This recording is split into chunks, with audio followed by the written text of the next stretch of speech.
Please welcome to the stage Brenda Oliver.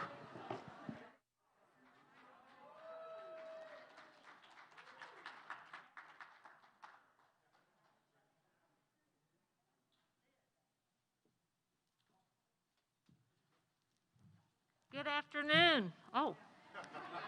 I do have dispensation that I can remove my mask up here as long as we're 6 feet apart. And I want to share with you what we're going to try to accomplish today. The purpose of the Candidates Forum is to publicly engage the candidates for Missouri Realtors Leadership about their views, to educate members and help them reach their own informed decision, and to promote member participation in strengthening involvement in leadership positions in general. So we're going to have two sets of candidates. We're going to start today with the NAR director candidates. We have one director position that is expiring, so the winner of these two candidates in the vote we have Friday morning will be a new NAR director. It's possible when we get our numbers in July that we may get a second director. However, that person may be allocated from a large board. We won't know until all that shakes out. But if it is an outstate director, then the second vote getter or the second person that's with us today on the dais will take that second director's position. So I'm going to welcome to the stage our two candidates for NAR director, and they are Michael Jakes from the Greater Springfield Association and Sean Moore from the Columbia Association.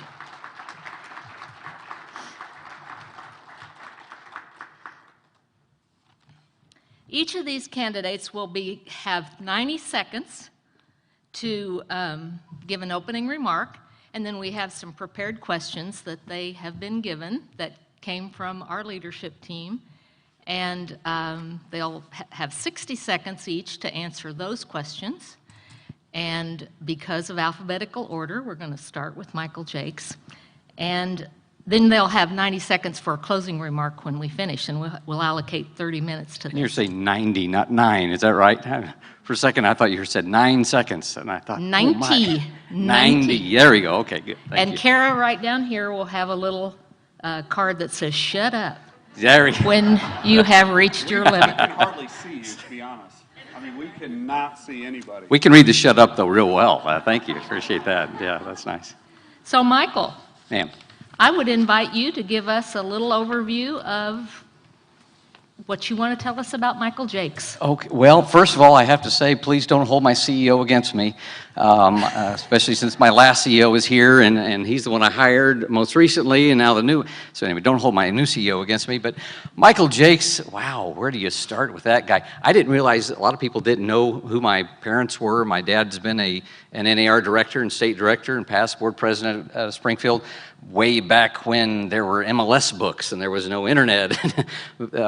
Way back then. He's a realtor emeritus now, which means he's served his 40 years and been involved at every level.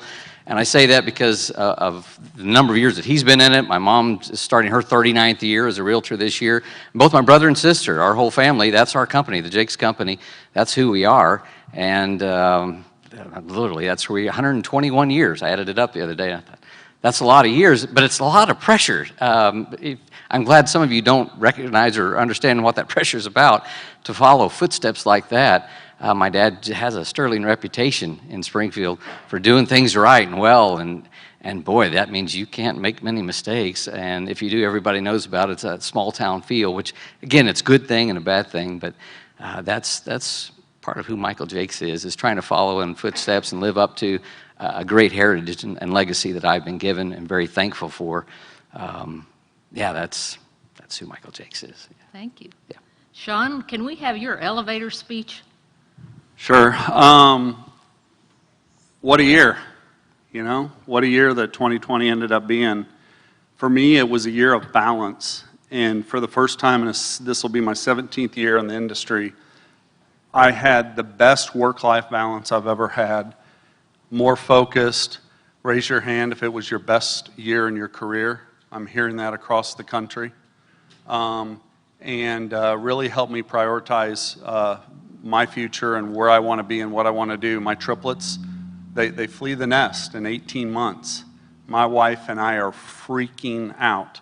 Today was their first day back in school, and the excitement this morning at the breakfast table was, as I posted on Facebook, contagious.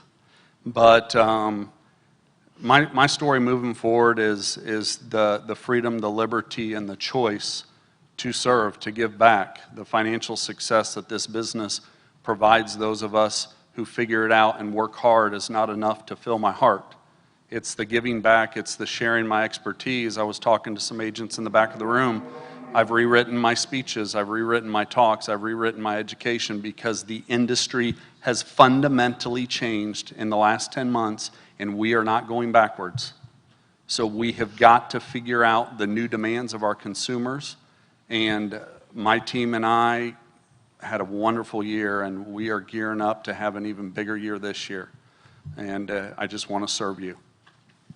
Okay, thank you, gentlemen. We're very fortunate to have two such qualified people seeking the office of NAR Director.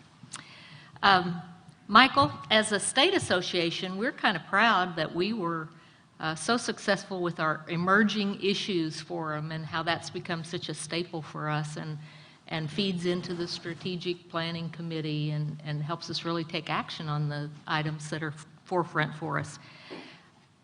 With that in mind, what do you think is one issue that NAR should be more focused on as far as moving into the future?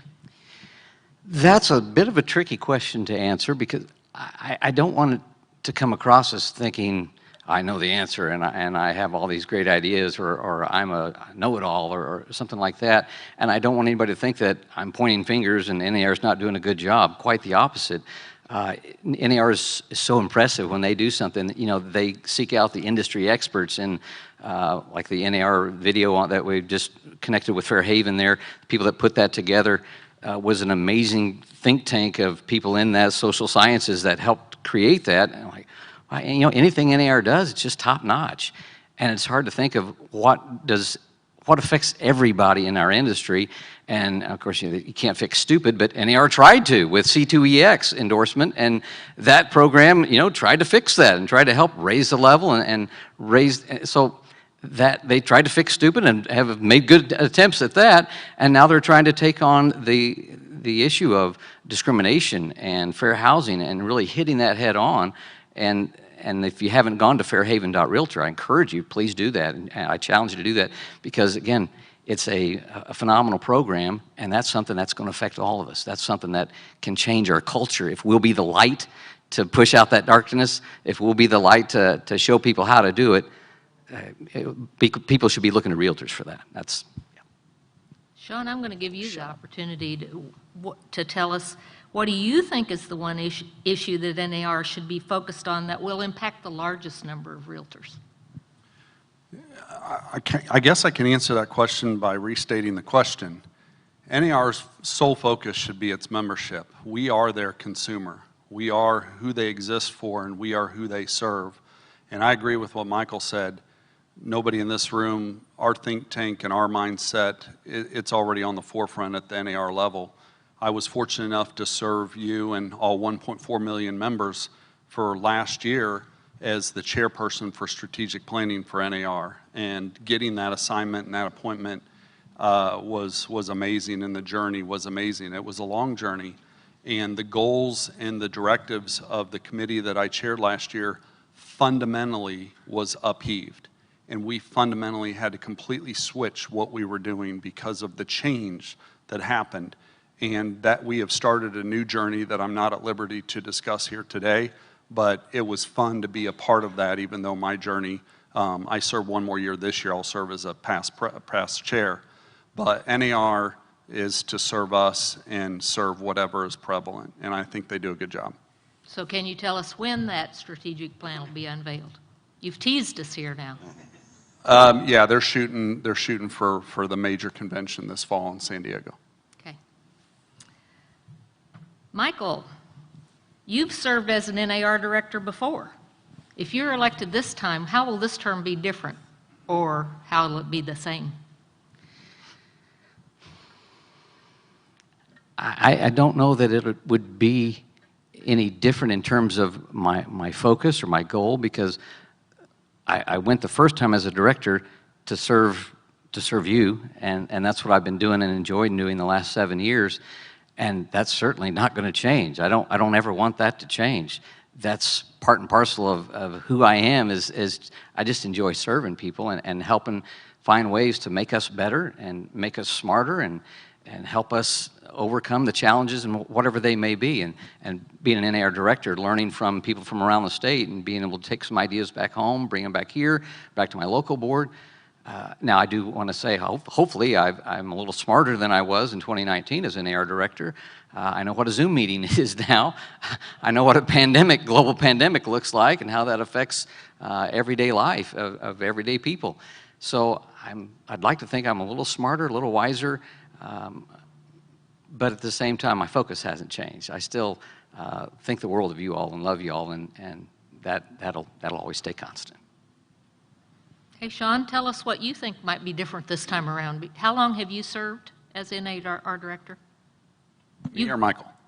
I thought you had served before. Yes. Sean. Okay. So I think if you in the room and those at home choose to reelect me, my term ended.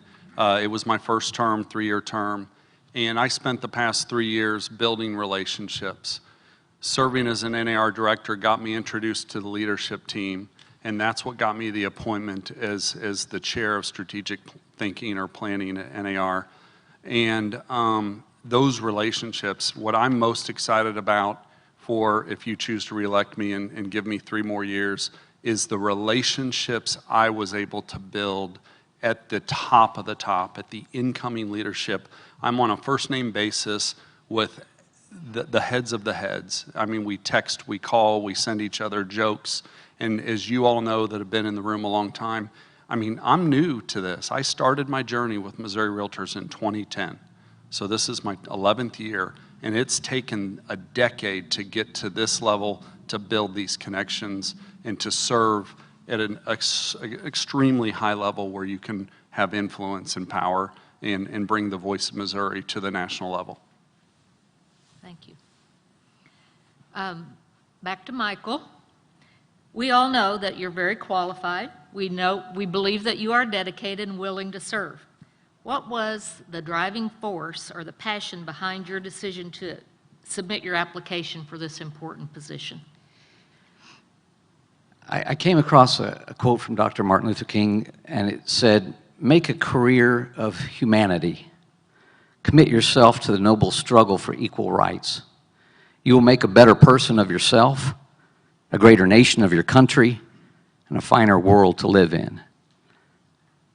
And as I was reviewing, filling out my honors society and reviewing the year and looking forward to next year and seeing how all I've been involved and all the commitments and chairs and things that I've got going now and then next year and at the NAR level, I realize I can't stop now. You all have invested too much in me. 7 years ago, my very first JBC, I was the guy in the back of the Southern District trying to figure out what happened, what's going on here. This is an amazing group of people, and here I am with the State Leadership Academy and all the different ways that you all have invested in me and voted for me this far. You know, I want to be the one that's serving humanity and making us greater. Again, whether you elect me or not, I'm going to keep going to NAR. I'll keep being on NAR committees. I'll keep being involved here. I just love being a part of this group, and you're just the best thing I can think to be doing with my time, and that's why I'd love to have your vote. Sean, I want to know about your passion and the driving force in making the decision to run one more time.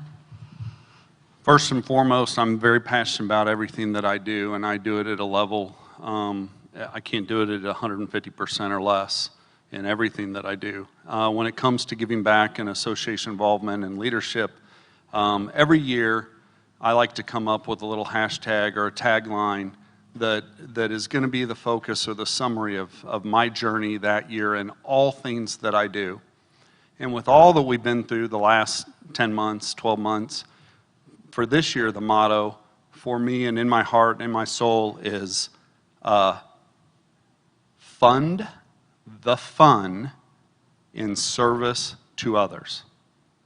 We do what we do every day to make a living, but once you have that living, give back to others. And that's what I'm most excited about. I'm at a position at a high level to where I can give back at a level I've never been able to before. Very good. Well, I feel like all of your comments have been very aspirational, so to ask for another 90-second closing to make sure you get to include something you may have left out will be hard to do. But I'm going to let Mike go first. Tell us, just give us your closing remarks.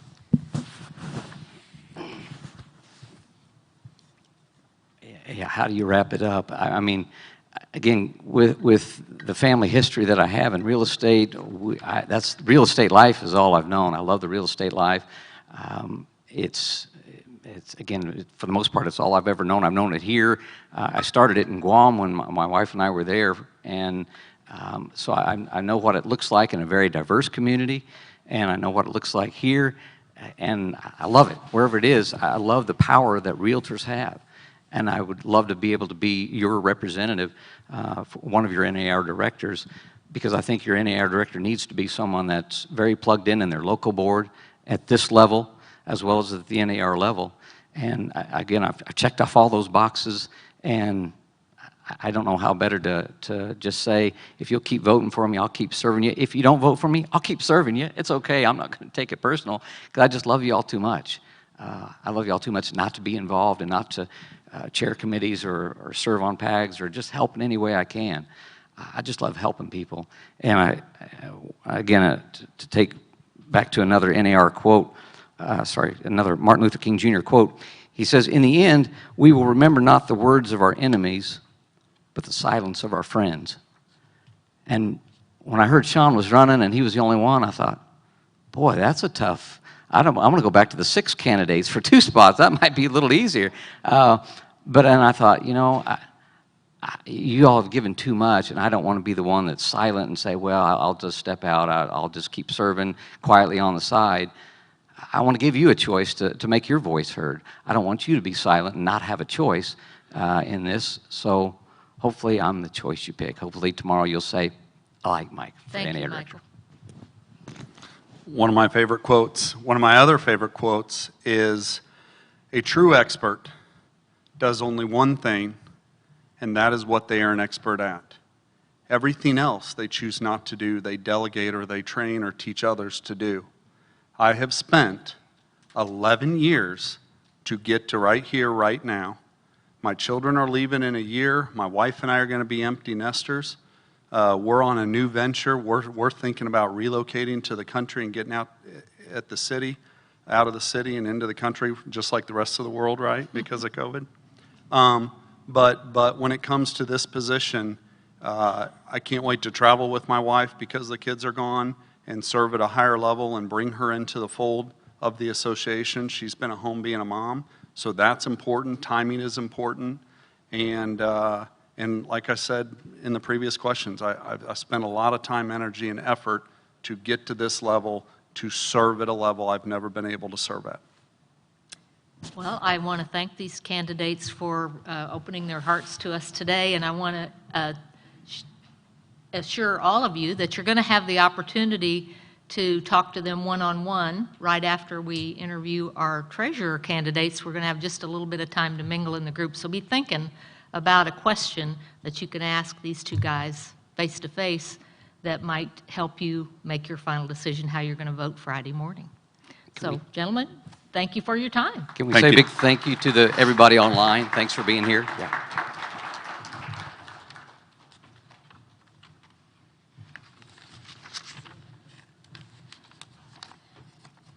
Now, we're going to ask to come to the stage our 2 candidates for the position of Missouri Realtors Treasurer-elect, and they are, or 2022 Treasurer, I guess is the correct title for what we're going to vote on, and they are Donnie Allen from Ozark Gateway Association, is that the right name of your group? And Derek Schriever from Franklin County Board.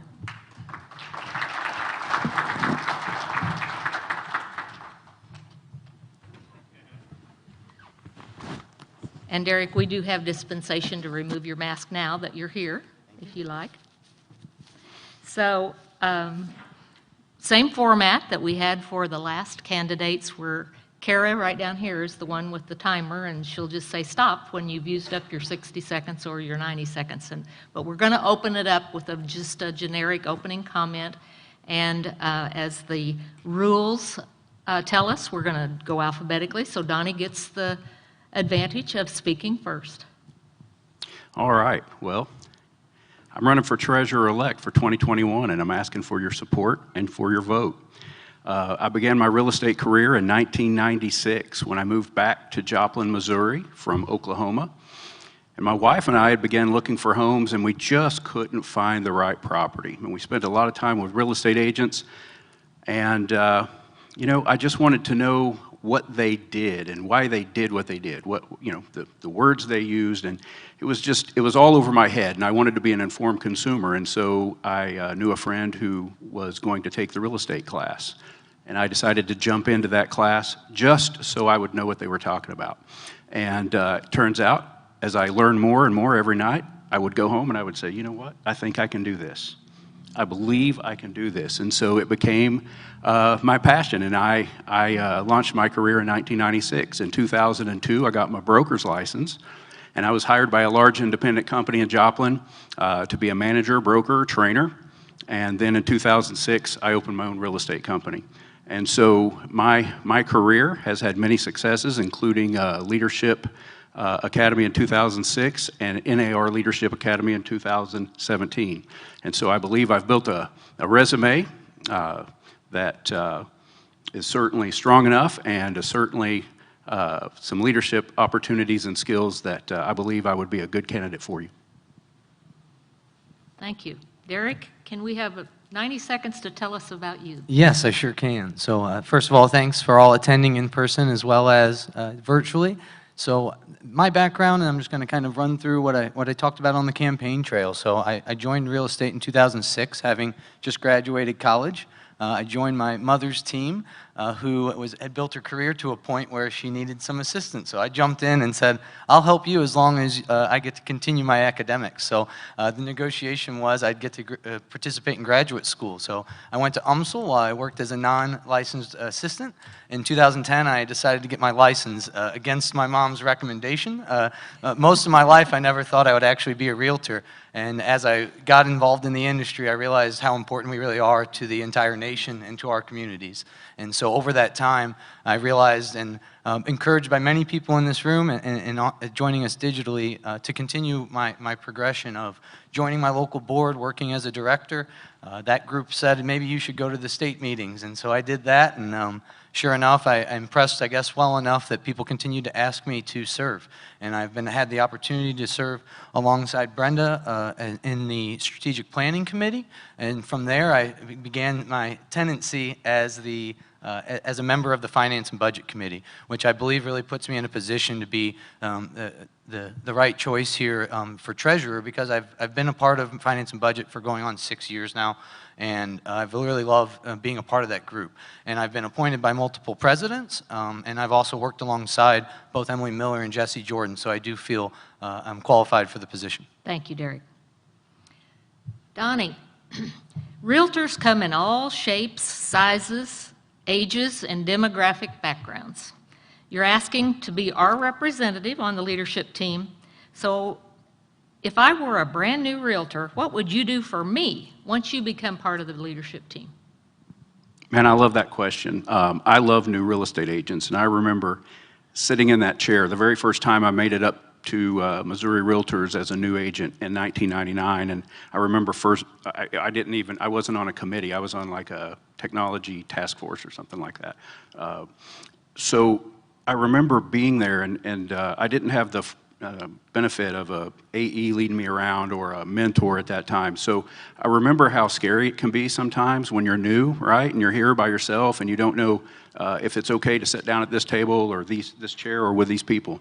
And so I love the question because I'm passionate about new agents and their success, and I just want to make sure that we wrap those people up and reach out to them. What I would do, what you could expect from me, is basically the mission of not only this current leadership team, but Missouri Realtors in general, to lead, to advocate, and engage. In fact, many of you, there were 330 some odd directors, I believe. I sent out a message to each and every one of you, and if you didn't get my friend on Facebook, many of you probably did. I'm trying to reach out to all of you and find you and invite you into a conversation. So that's what you can expect from me. Thank you. Derek, tell us what you're going to do for me, the brand-new member, if you're part of the leadership team. So specifically, I would mention and begin talking about what NAR did this past year with the right tools right now. I think that type of program was a wonderful asset that was provided to all members, and I also think it was very beneficial to the new agents specifically.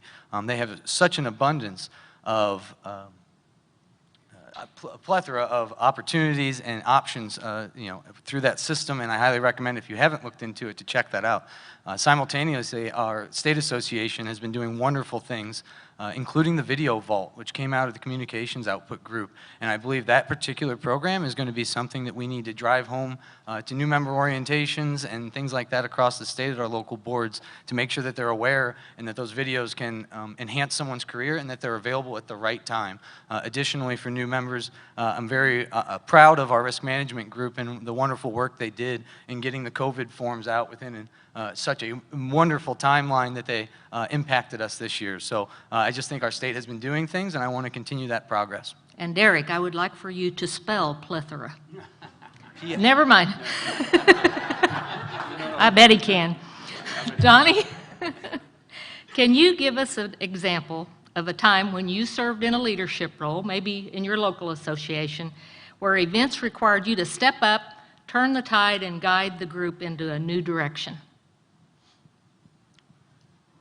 So probably several choices there, but the one that probably was the most impactful for me in that leadership role that I had as a broker, manager, trainer at a company, I had a large group of realtors who I felt responsible for as a mentor and a trainer and a teacher, and those agents were searching for a different culture, a different environment, and after listening to some of their concerns and desires for a long time, probably a couple of years, I just decided that the only way I could resolve that would be to open my own company. So I did do that. In 2006, I opened my own real estate company and took many of those agents with me. So the change was, if we don't like where we are, let's go do something about it. Let's do something different, and we did.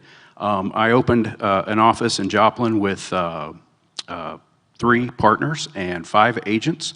Today I have over 190 agents, and last year we closed over 3,200 properties and 500 and some odd million, 500 million in volume. So it just goes to show you that when people are happy and the environment is good and the culture is good, it just works. Thanks.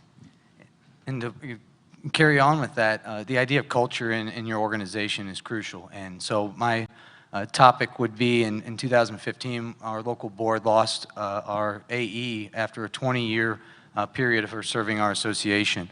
And in that moment, I was a volunteer leader as a board of director, and we had to scramble, to be frank, and to validate and make sure that all the state filings were in place, all the finances were in good order, and then from there, I immediately started moving into my officer positions there at the local board, and based on that, I wrapped up my past president last year, and I was very honored and diligent in a way.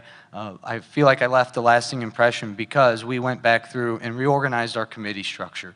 And so at one point this year, last year, I was looking through and checked our committee structure, and we required 105 or more than 105 members. We have a 350-member board. So obviously we were stretching ourselves pretty thin, and so we did a complete restructure. We looked at Missouri Realtors 02 structure and took some points that we thought were appropriate and applied them to our local association to have just 75 required members moving forward. Thanks, Derek. Okay, last question. And it's a 2-part question. Donnie, tell me what's the toughest decision you've had to make in the last year, and why was it tough? The toughest decision I've made in the last year was to run for treasurer.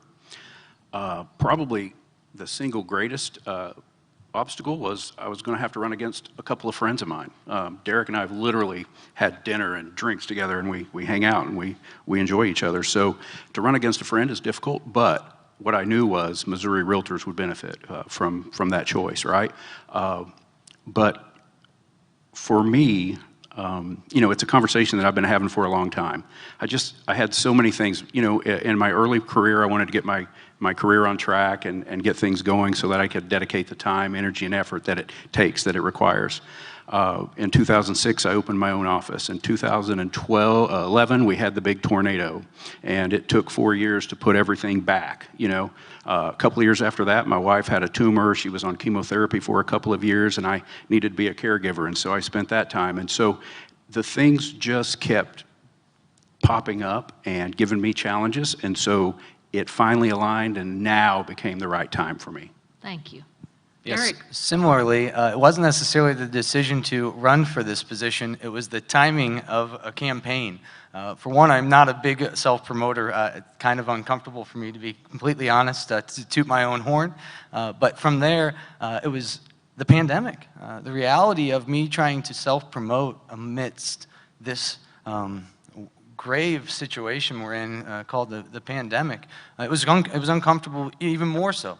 And so if you look back, I think, well, maybe I should have done this or that. But in reality, I'm very happy with the way my campaign progressed. I believe we adapted to the constant changes. At one point, I was catering to a large group, and suddenly that voting base was different, and so I had to adapt to that.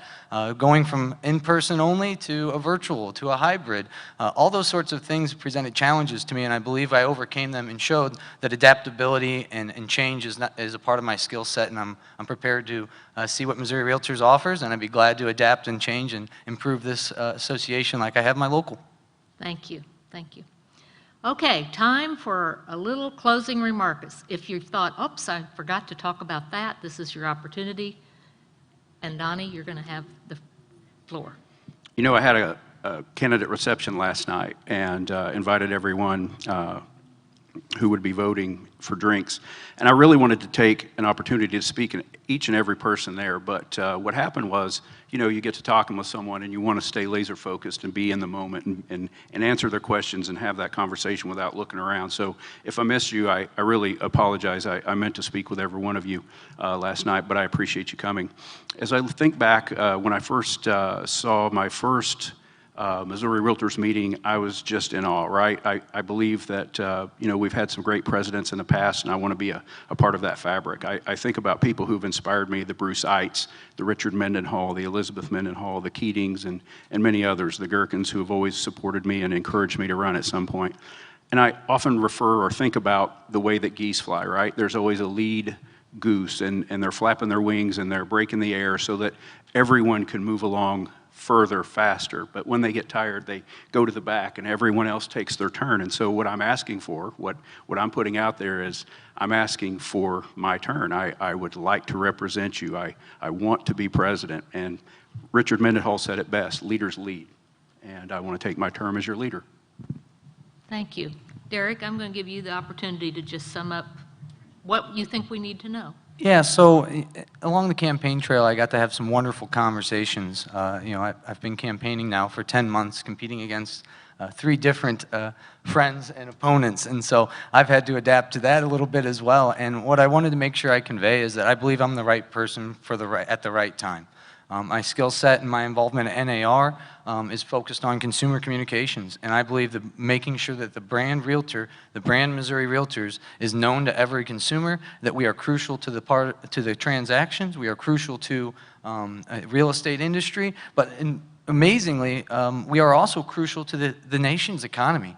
The housing market is absolutely crucial. And I come with a background of economics, I come with a background of political science, and I believe that the right combination and the right conversations across our state will make sure our housing industry is booming and going well. And I think that I bring a skill set that is a little different than Donnie's, and I do think that it's the right time for me. Not necessarily, I've been on a leadership trajectory in some ways, and this was my chance to run, but I also believe that I'm the right fit for the next 4 years and the changes that are going to be happening across our industry and across our country.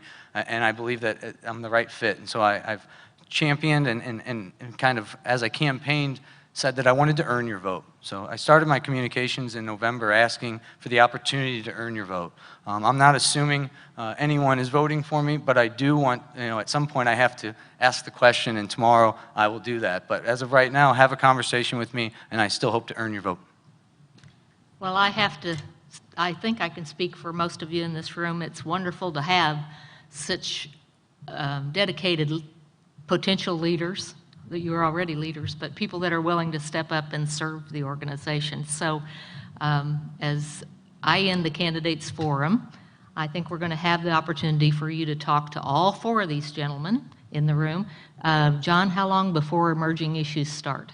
It starts at 3:15. And what time is it now? 2:38. Oh, so we have 17 minutes, right? No. Oh, we got a whole lot of time. So we have 30 minutes to meet and greet, so try not to monopolize any one of them, but if you've got a burning question that their comments brought up to you, we wanted to let you have the opportunity to speak to them. So I'm going to say good luck and thank you for your Thank you. willingness to serve. Thank you all. Thank you so much.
answer a few of those while we're here today. First up, we have Katie Johnson, our General Counsel and Chief Member Experience Officer for the National Association of Realtors. As General Counsel, she is responsible for assuring that the programs and policies and activities of NAR are in compliance with the law. She is also responsible for defending the association against legal challenges and initiating legislation to protect and preserve association assets and policies. As NAR's Chief Member Experience Officer, she leads initiatives to enhance member engagement and satisfaction through delivery of trusted knowledge, resources, and experiences that elevate member success and professionalism. Katie, our industry has been faced with some challenges recently. Anything from the antitrust case followed by the Department of Justice to the ongoing class action lawsuits. We really do appreciate you for joining us today and providing us with some insights and updates. So here, I'd like to welcome Katie Johnson. Okay, hello everyone. Thank you very much for inviting me to your meeting and inviting our colleagues for this round robin. I hope that we can provide you some really useful information and takeaways. I also want to thank you for doing that survey and sharing the survey results for us. I did take a look, and when you were asked what is the number one thing that you believe will have the greatest impact on your business in 2021, my review of the results, I think it was obvious that listing inventory was the biggest concern of this group, perhaps followed closely by the economy and the COVID impact, that how the COVID will impact the economy. I suspect, but don't know for sure, that my colleague, Dr. Jessica Lautz, is going to address some of those issues for you. I also noticed that politics and laws and new laws and regulations was a concern, and perhaps Ryan can shed some light on that. To a lesser degree, some of you were concerned about competition in the space, and there was a couple mentions of realtor rights, so I do hope to address some of those concerns for you. But I do want to say that there was one response in that survey that blew me away. That was a really great response. So in response to the question of what is the number one thing that you believe will have the greatest impact on your business, this person said quite simply, me. Which was so obvious and so cool and is such a good perspective, because it's absolutely true. It is completely within your control and your domain to determine your business success and impact that you will have in growing your business this year. We are here to support you in your efforts. So let me start with the Department of Justice settlement, as mentioned in the intro.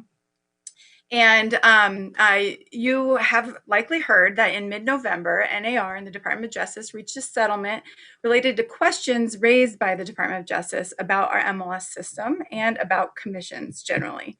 This settlement will resolve the DOJ's questions, and it also requires NAR to make certain rule changes. As you know, NAR's rules, your business practices, especially, have always sought to create a competitive and efficient market, ultimately for the benefit of home buyers and sellers. So we view these rule changes that I'm going to discuss with you today and as bolstering that effort, as supporting and more explicitly stating what is already the spirit and intent of NAR's Code of Ethics and MLS rules. So I'm going to briefly go over each of the rule changes with a little more specificity, but I want to first take a moment to highlight these outcomes. So to be clear, no immediate action is required. There are a number of steps that need to take place before any of the rule changes will go into effect. So for example, the court has to approve the final judgment, which you've seen. What we've made available on our website is a proposed final judgment. Right now, we are negotiating with the Department of Justice on the final wording of any rule changes. And so the Department of Justice will have to agree before we can even present those to the board of directors. And of course, the court has to agree as well. So we have some time before any action must be taken. Also, we strongly disagree with how the DOJ characterized our rules and policies in the complaint. If you happen to read it or to read a summary, we admit no liability, no wrongdoing. We think the DOJ has mischaracterized how the system works for the benefit of home buyers and sellers. But also notably, we're not required to pay any fines or fees in settling this matter. We again think that this is a positive outcome because the rules being recommended, if not required, by the Department of Justice, the rule changes really do support existing rules, policies, and intent, as I'm going to discuss here in a moment. So there are 4 rules at issue.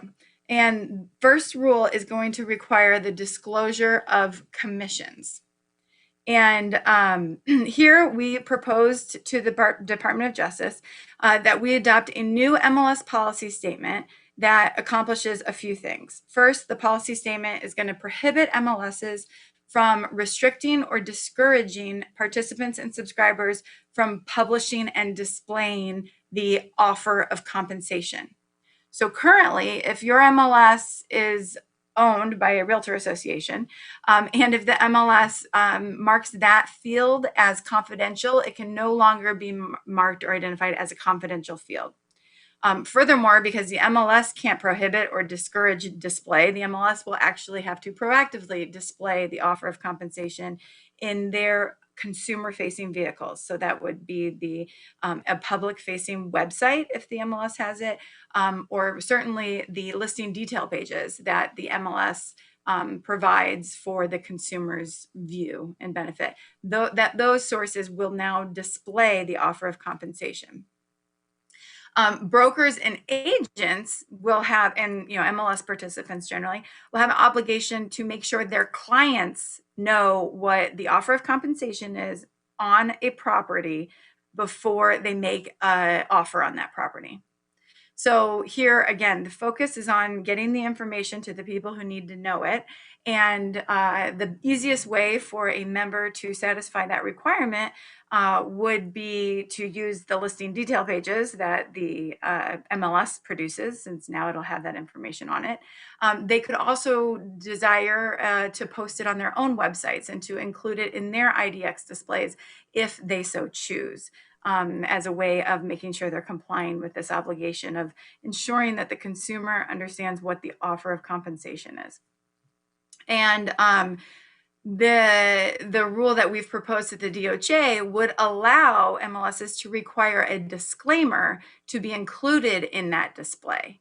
And so the disclaimer would very clearly state that that is an offer being made only to other MLS participants, and that is the amount that a listing broker is willing to pay another MLS participant who brings a ready, willing, and able buyer. This piece of information being necessary to help consumers and non-participants understand what that offer number actually means.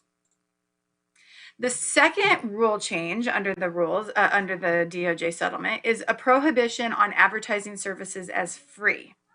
So again, the buyer brokerage services are not free. The amount of compensation paid from a listing broker to a buyer's representative is calculated into the transaction costs, and so therefore neither broker is working for free in this scenario. So they cannot say that they are working for free. But you may already think, we're already prohibited from saying that we're working from free if we're getting compensation from any source, because Standard of Practice 12.1 does prohibit that. Standard of Practice 12.1 says you can only advertise your services as free if you are not being compensated from any other source. That is intended to apply to those of you who wish to give complimentary CMAs, free tools or consulting services prior to getting the client. So this would be your prospecting activity. But once you have a client, you cannot tell a client that your services in the transaction are free to the client. And so we are recommending here just a very simple statement in MLS policy, as well as amending that SOP 12.1 that simply says a realtor cannot advertise their services to a client in a real estate transaction as being free or available at no cost. The third rule change is a prohibition on filtering listings that consumers receive. So I said that intentionally because, again, the focus is on what information is the consumer receiving from the source being the MLS or the participant or subscriber. And this rule change will prohibit MLSs, participants and subscribers, from the ability to restrict the listings that a consumer receives based on the offer of compensation being made or based on the name of the listing broker or agent.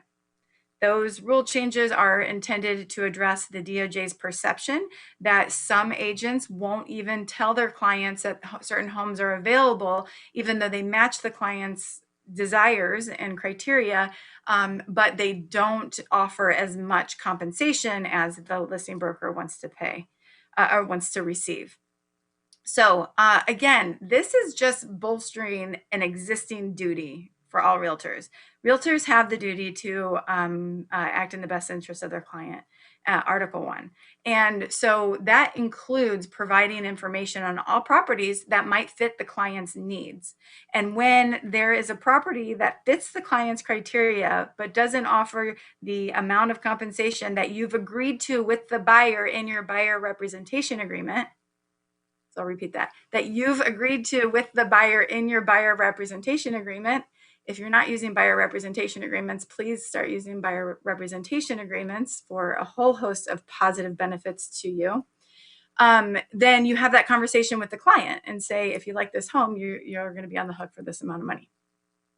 So that's already a requirement. This rule would say that the MLS can't have functionality that limits the properties available to the consumers based on those two criteria. And certainly the client representatives can't limit the properties based on that criteria. Now, when I shared this rule initially, I got really good feedback. So I'll just pause there too and say your feedback is welcome. How your realistic real life application of these rules is very important to us. So my email is kjohnson@nar.realtor. You can send me any feedback about these or other MLS issues that you may have. And some of the feedback we got was that brokers here did use that functionality, especially to search by the name of a broker or the name of an agent, for their back office purposes, for legitimate business reasons of wanting to know who the top producers are, who's selling the most in a certain time period, who's selling the most in a certain market. That is okay, and that will continue to be acceptable because, again, that has nothing to do with the consumer. The focus here is on the information that the consumer receives. Okay, and the final rule is about lockbox access.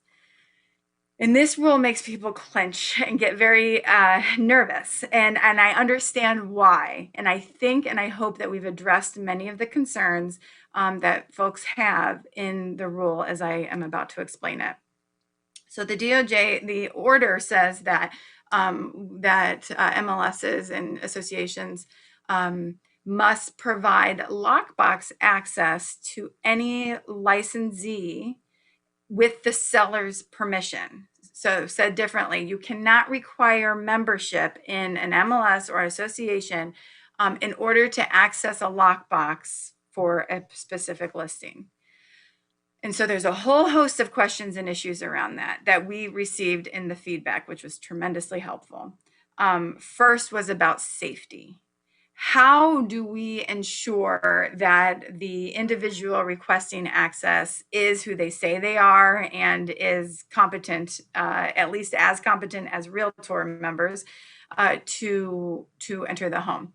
Well, pursuant to the draft that we provided to the Department of Justice, it would be acceptable for the lockbox provider, typically an association or MLS, to require the same safety precautions that they require of all others members accessing the lockbox. So, for example, if the association requires a driver's license to be submitted, a social security number to be given. Perhaps the association conducts its own background check. I know in many states the state does that, but I've been told that some associations do that as well. So whatever security precautions or security measures you're taking for Realtor members or MLS participants, you certainly should be able to take the same precautions for non-members. And then the next logical question is, wow, that's a lot of administration around this. Can we charge? Yes, you should be able to charge a reasonable fee for accessing the lockbox. If you charge your members for that access, then the amount that you charge non-members should not be more than that amount. If you don't specifically call out how much you charge members for that access, then you should work with your attorney or accountant to determine the proper amount that's reasonable and not at risk of violating antitrust laws, meaning it's not overly inflated, such as to really be encouraging membership in the organization itself. Also, as a result of these rules, the current lockbox policy allows for temporary access to be optional, temporary codes to be optional. The change will require that temporary codes be available, again, pursuant to the conditions that we're discussing right now.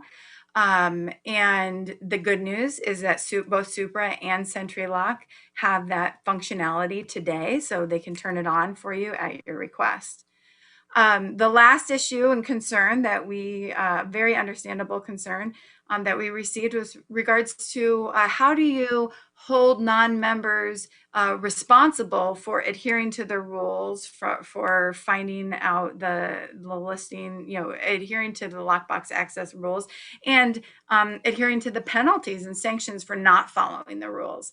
Well, it should be acceptable for the provider to also require that the recipient of a lockbox key execute a lockbox lease agreement.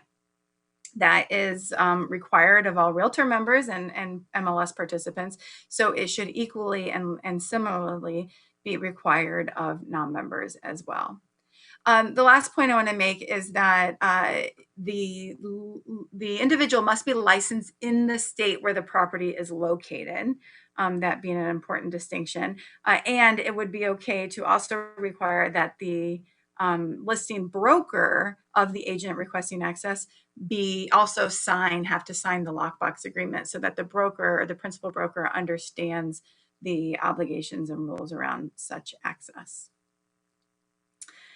Okay, so as I said, so I didn't say this yet, but it is a good point to leave on the lockbox issue, is that, again, this lockbox issue I've gleaned is going to be a big change for a lot of associations and MLSs.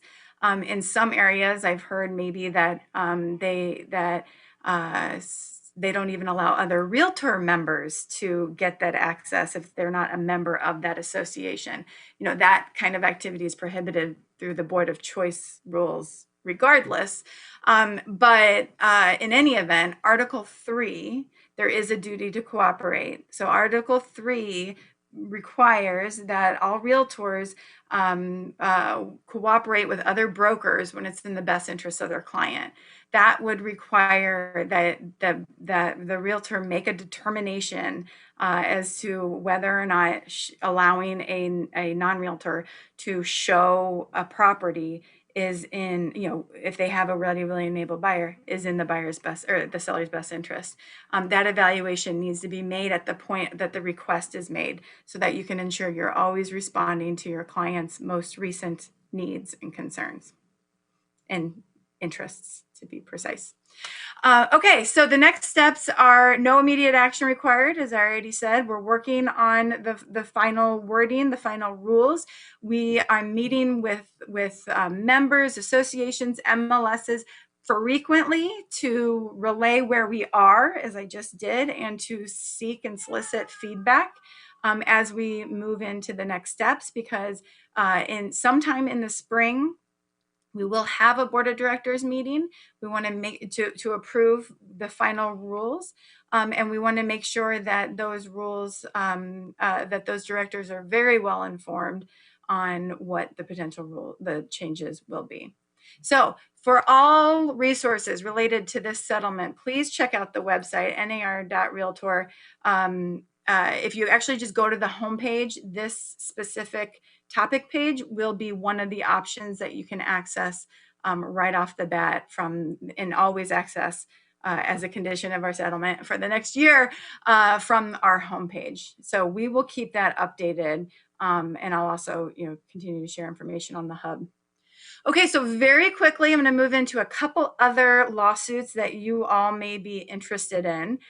Specifically, the second bullet point, Sitzer versus the National Association of Realtors.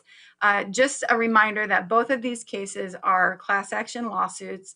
The plaintiffs being a purported class of home sellers who allege that that they overpaid in their commissions to their listing broker, and that is the fault of NAR's rule requiring an offer of compensation to be made through the MLS. From the beginning, we have argued, and we will continue to argue, that the lawsuits are wrong on the facts, wrong on the economics, and wrong on the law.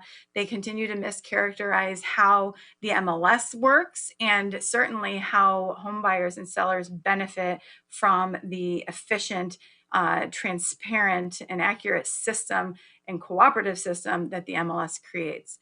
So we are actively defending that lawsuit where we are. And so in addition to NAR being a defendant, you may know that there are 4 corporate defendants: Realogy, Remax, Home Services of America, and Keller Williams. We are all defending both of these lawsuits.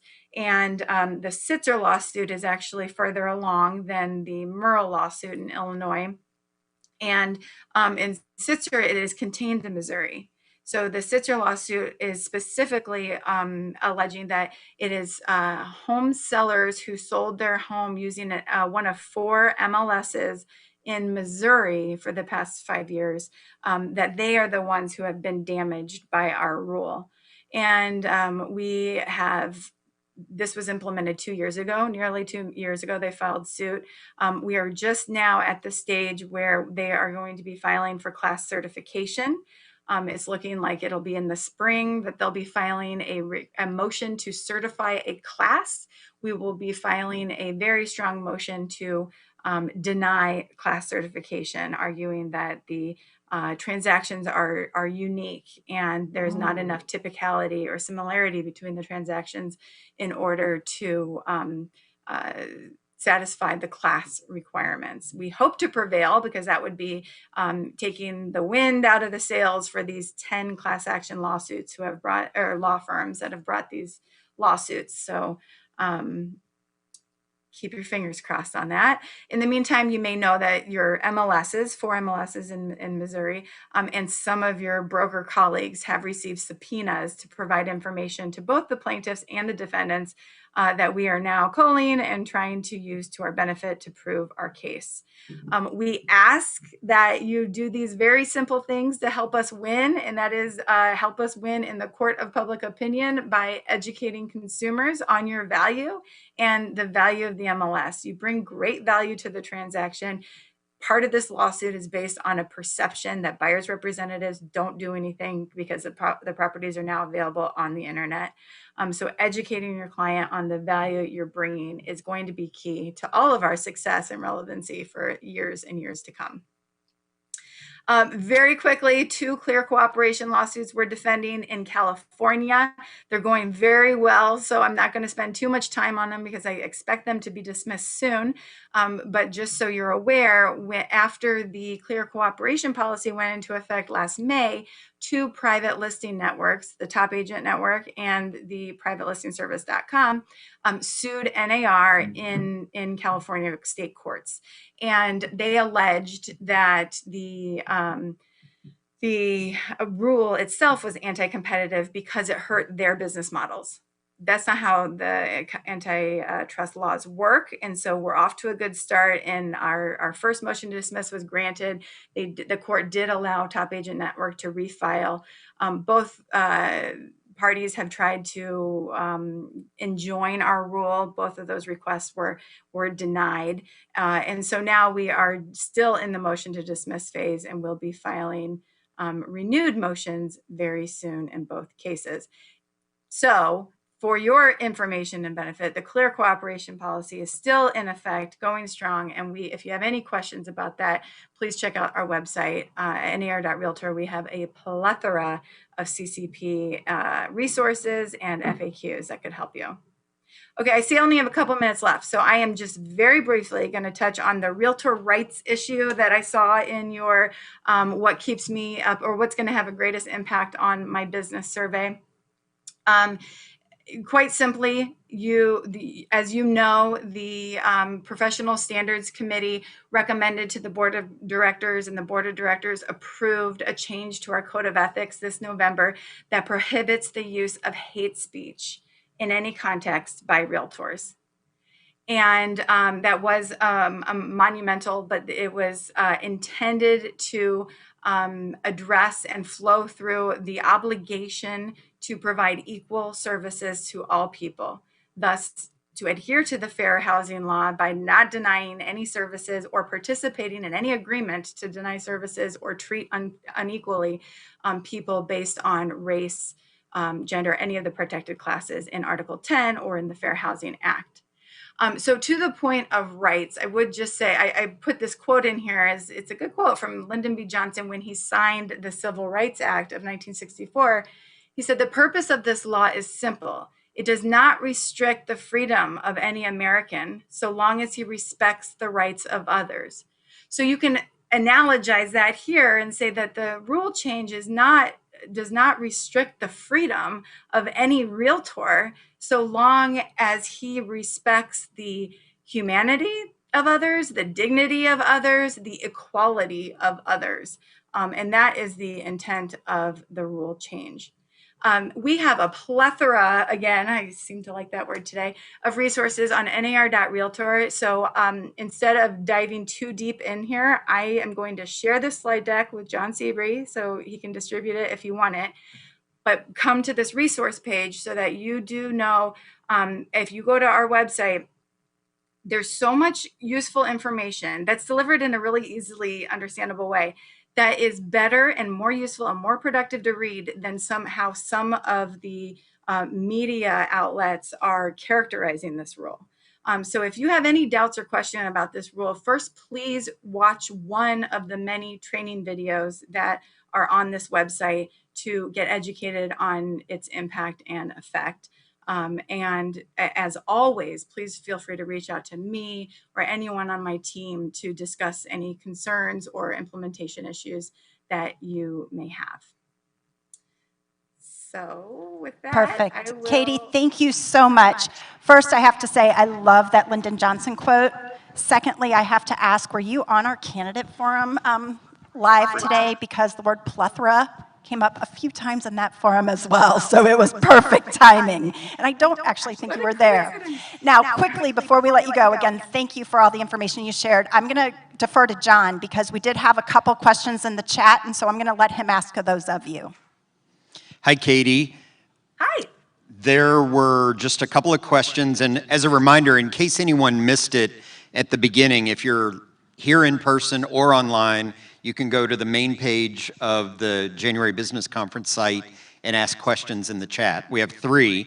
The first one is the easiest, and it's not even for you. Is this being recorded? Yes, it is. It's being recorded, and it will be posted as soon as it's final on our SBC schedule page, where we've put all of the recordings from the previous meetings up to this point. I'm going to take the last question first because it's the most recent thing you talked about. Then the last thing you talked about, this person is saying that it should only apply to real estate activities as was originally stated, not all activities.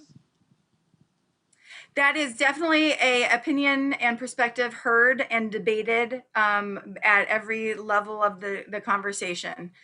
This is the prohibition on hate speech, again, with the intent being to address the requirement to provide fair housing and fair service and equal services to all people, is the only instance that applies to outside of real estate transactions, really.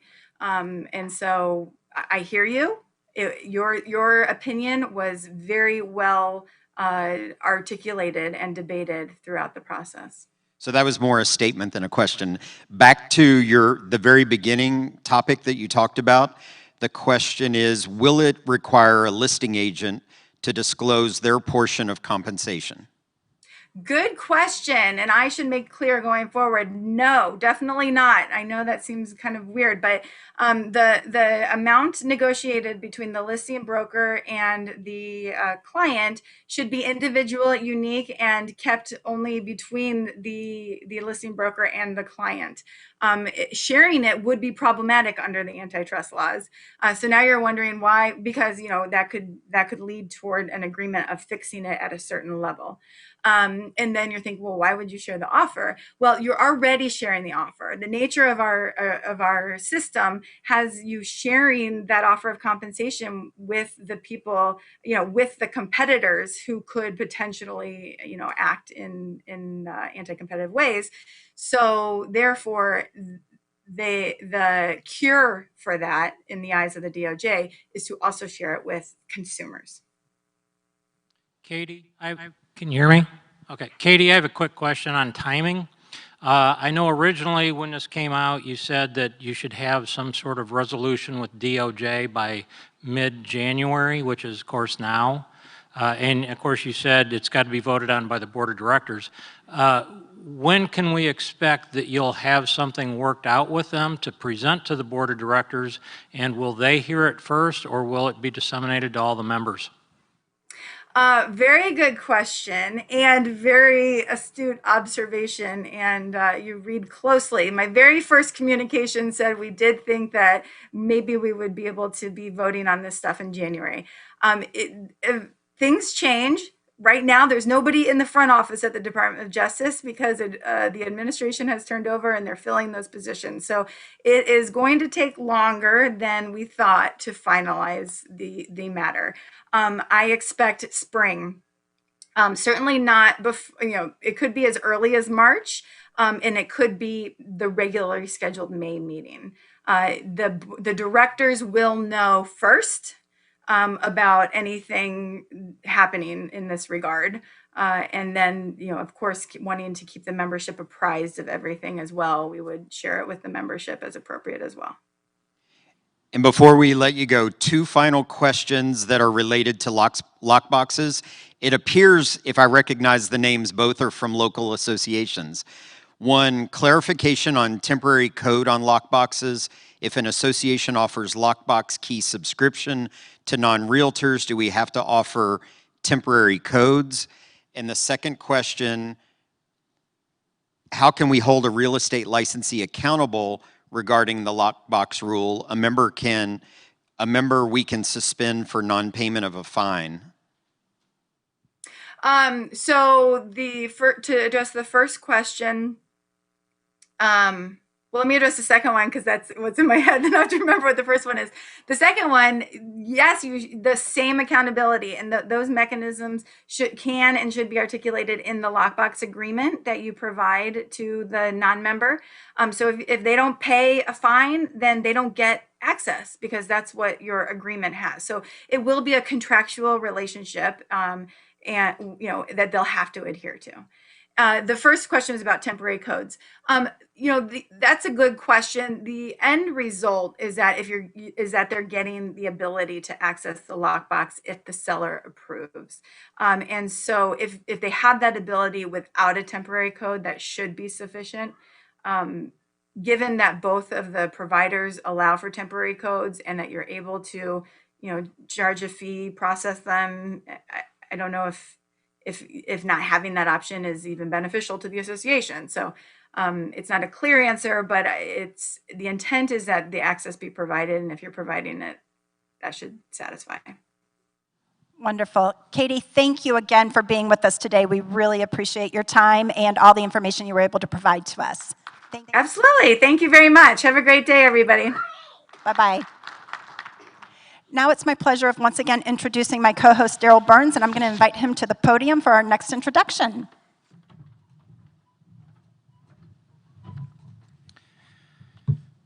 Thank you, Jennifer and Katie, for getting us started with this. We have a myriad of seemingly pressing issues, very pressing issues, confronting our industry now, and we appreciate that Katie provided some insights to us.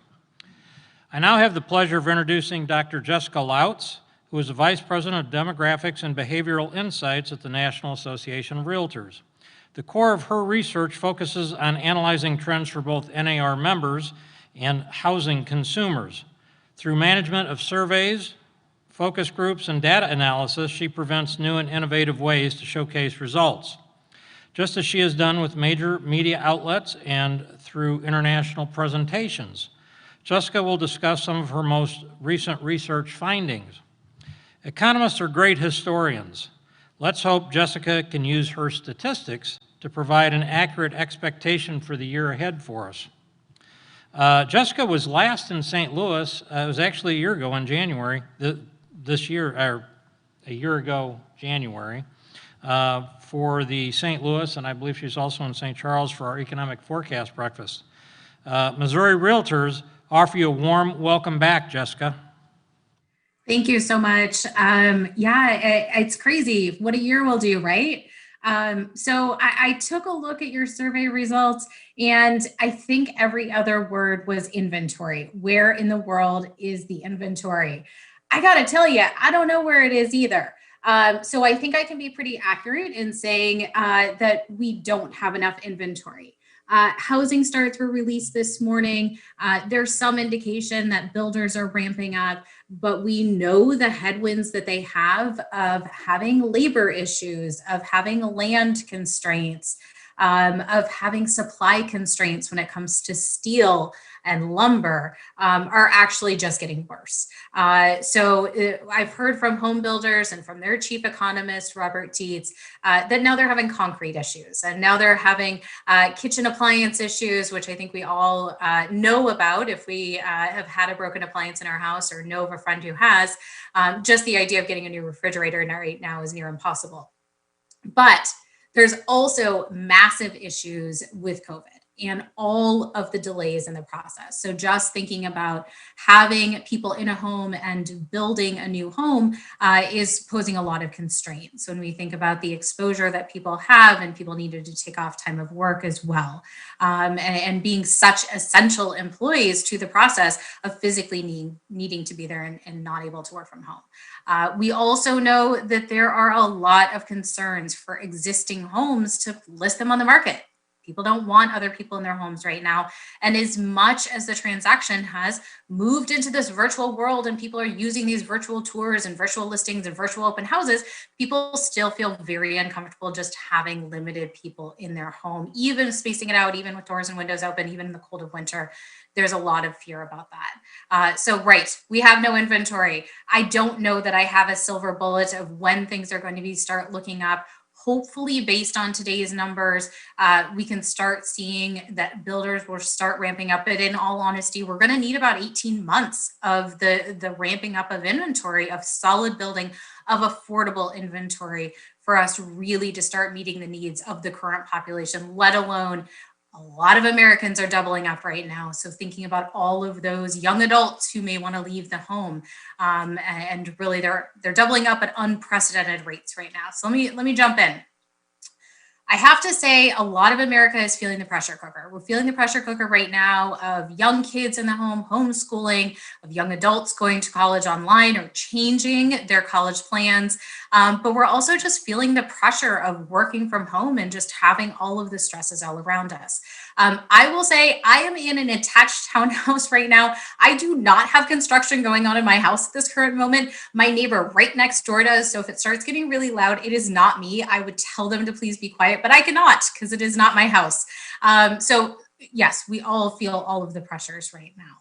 I'm going to go over some national data here. A lot of it you may know already. And then I'm going to jump into some Missouri data because I do think it's really a pretty astronomical time right now. And it's good to look at the local data as well as the national picture.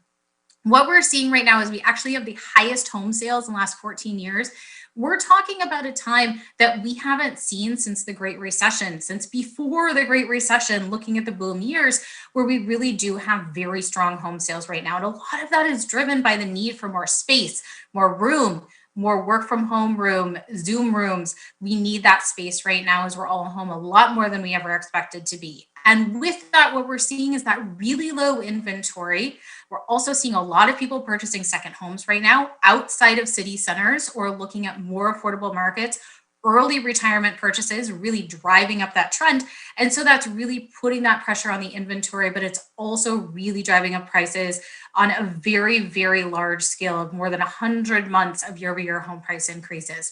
In fact, in all 181 markets that we track, we actually have seen year-over-year home price growth. That truly is an unprecedented thing to imagine, of just knowing that it is in all of the MSAs that we track. And with that, we have the lowest typical time on market of 21 days. We're actually reporting this on a monthly basis, but we're reporting it on a weekly basis too. Our weekly housing market monitor released every Thursday morning at 10 a.m. We're actually showing this dip down into the teens in some of the weeks, which is crazy to think that homes are moving on a national scale that quickly.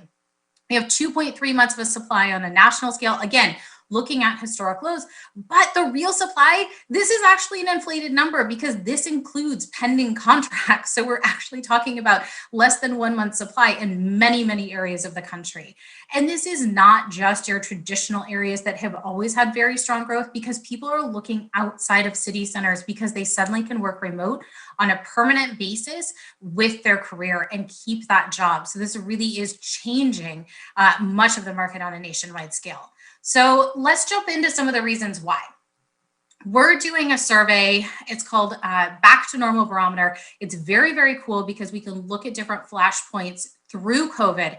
And what we can actually see is that more than 70% of Americans are actually saying that I have either gone to an open house recently, or I would feel like this is a very safe activity. Now, this survey is done with a bunch of other industries, thinking about going to the grocery store, going on a cruise ship, going to a conference. And what we see is that people are saying that real estate is actually one of the safest activities that they feel comfortable doing, because we know this is an independent activity. And this is something where realtors have really kept those safety precautions up and made sure that this is a safe activity. And when we're looking at actual home tours, what we see is that outside of the open house is that more than 80% actually have done this recently, or they're ready to go.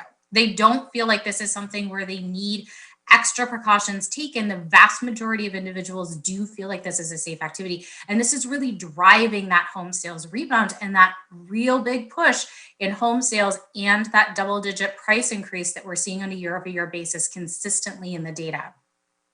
What we're seeing in your local market and what we have done recently is that we know that interest rates are at these historic lows. So that gives you more buying power, especially if you're a first-time home buyer. That suddenly gives you a bigger house that you can buy, more square footage.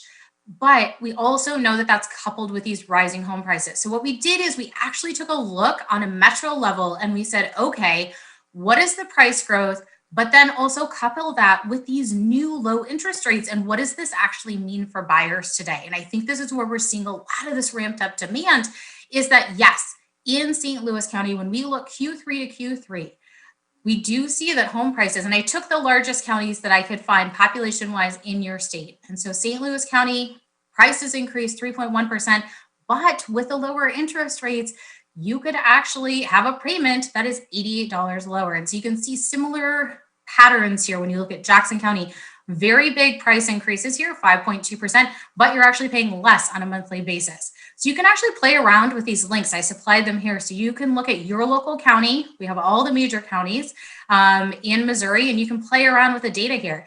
And you can play around with what that interest rate is as that does change. So please do check out this website. We're building all of the state and local data because we do understand how important it is to have this local data. The other thing that we have is a work from home report. And what we found is that in St. Charles, I hope I'm pronouncing it correctly, Plate County and Clay County, what we have seen is that you guys actually have more employees who are working from home. And this is actually a really high share in Missouri. And I'll give you some more local data here. When we look at the census data, and they're doing this weekly survey that's really, really cool. It's every other week. And what they're seeing is that 37% of the Missouri workforce is actually working from home. It actually has one adult in that household who is working from home. And typically they worked in person before. That's a very, very large share. When we look at the national scale, we actually see about a quarter of the workforce is working from home right now. So again, higher in Missouri. But also when we looked pre-pandemic, what we saw is about 11-12% of the workforce was working from home.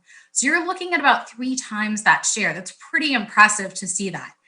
So there's a lot of reliance on good broadband access, a lot of reliance on having Zoom rooms, a lot of reliance on good technology within that home, but also that space to be able to do it. One of the other things that I want to talk about, though, is that while real estate is doing well and seeing that very steep recovery of people saying it's safe, a lot of home sales from a 20% increase on a year-over-year basis consistently in recent months, is that we unfortunately have a lot of Americans who can't work from home, who are seeing a loss of employment income. And so this is what we talk about when we talk about this K-shaped recovery. So those who are recovering, and then those who unfortunately are not recovering and are really, really struggling right now. And what we're seeing is that just in your state, these are state level data, what we do see is that nearly a quarter of the state does expect to have a loss of employment income in the next 4 weeks. We also know that this is coupled with people thinking that it would be very difficult to pay their usual household expenses. So thinking about utility costs, thinking about groceries, also feeding into this, 12% are saying that they have food scarcity within their household. They didn't have enough to eat in the last 2 weeks. So really thinking about some difficulties that individuals are having within the state.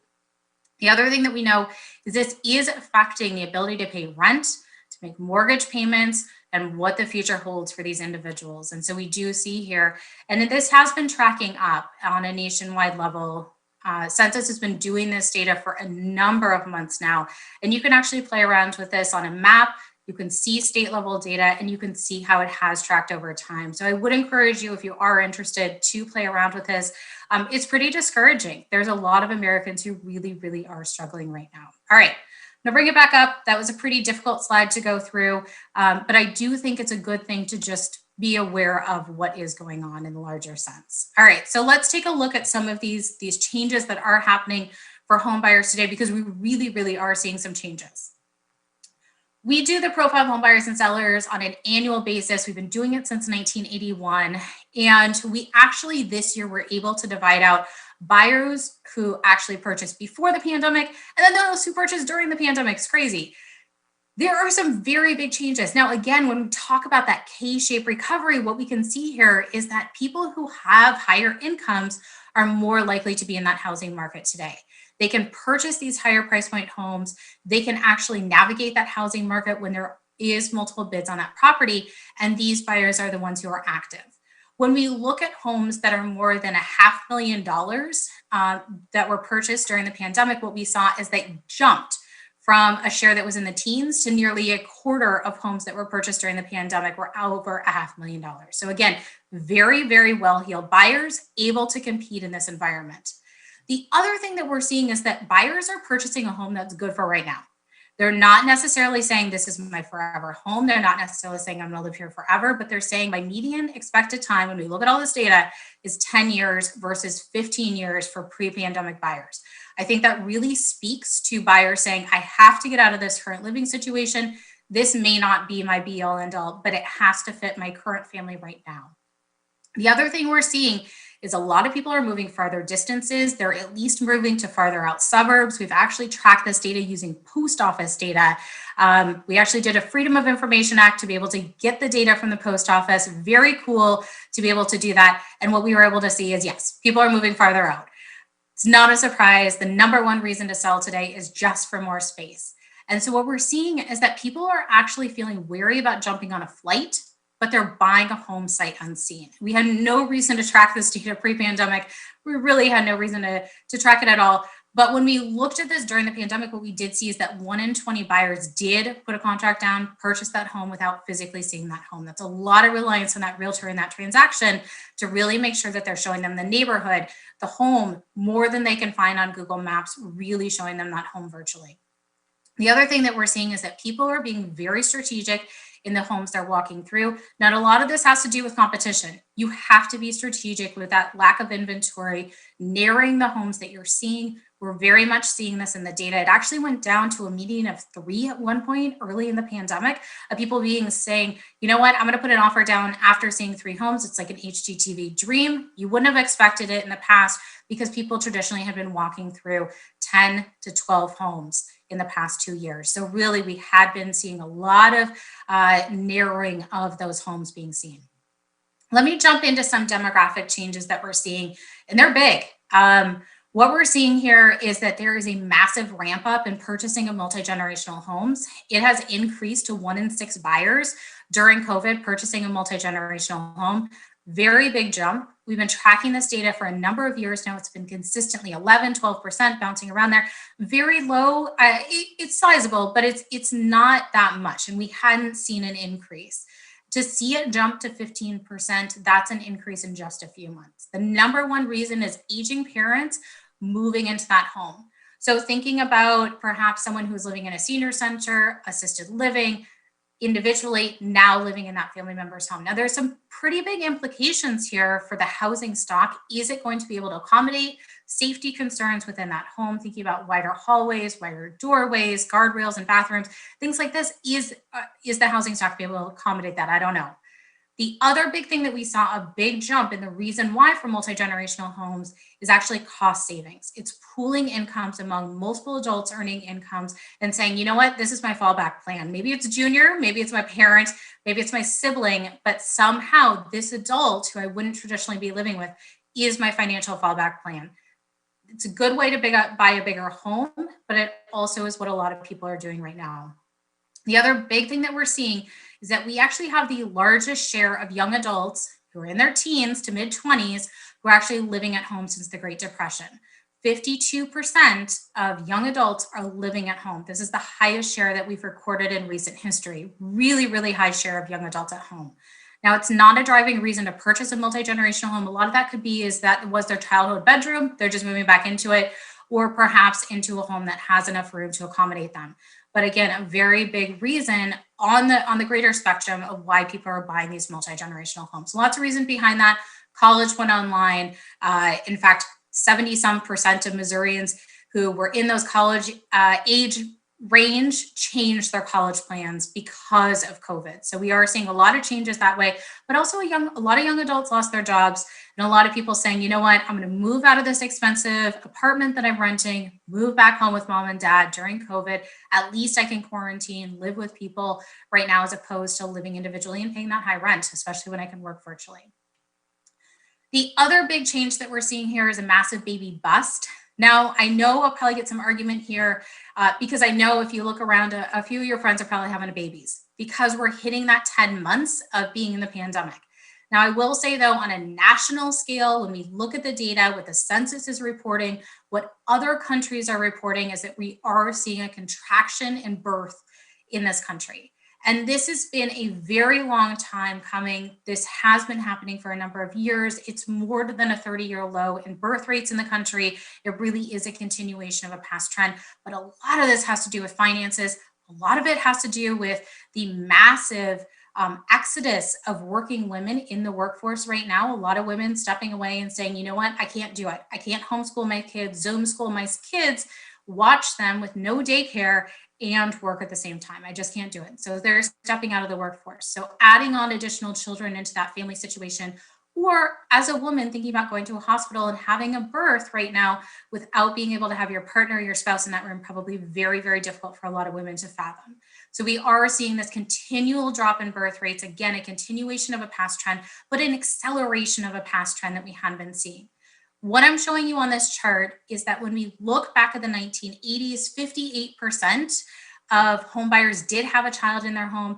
Today, it's just a third. And so we are seeing this continual drop. And there's a lot of implications for housing, the space you need, the location, and what goes into that for homebuyers when so few of them today do have children under the age of 18 that they're accommodating. More likely to have an aging adult in their home, probably more likely that way than you are to have a child in your home. So really thinking about some big implications here for the space that's needed when we do have this growing share of adults in homes versus this growing share, this shrinking share of children.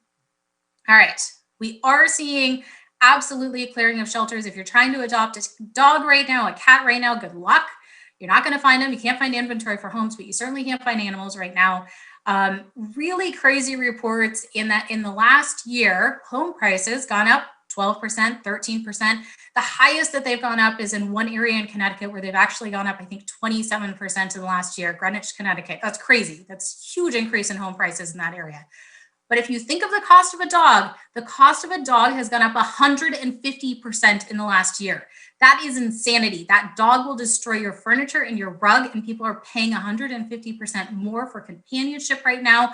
Something to do with kids. It is crazy.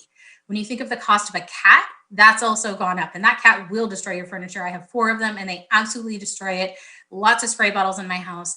The cost of a cat has gone up nearly 50% in the last year. So a lot of people paying for pets right now. And this is a huge driver of people choosing where they're going to live, the space they need in their home, the features they need in their home, that fenced yard, the wide windowsills, big windows for these cats and dogs.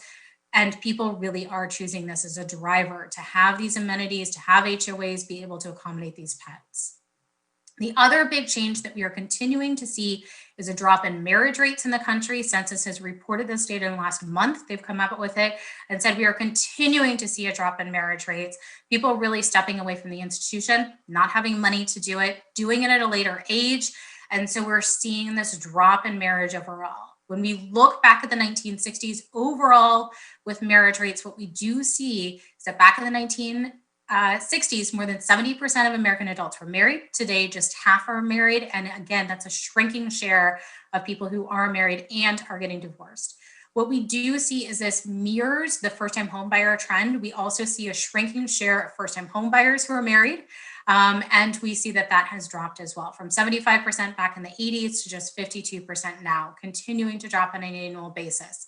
What we see in making up that difference, we see a growth, especially in the pandemic, and I don't have those numbers in front of you, but we're especially seeing a growth in roommates purchasing homes. We're seeing a growth in single women purchasing homes, but unfortunately it's a shrinking share. There's a lot of reasons behind that, affordability playing in, single females having less income, really playing into that as well. So people are pulling money in different ways.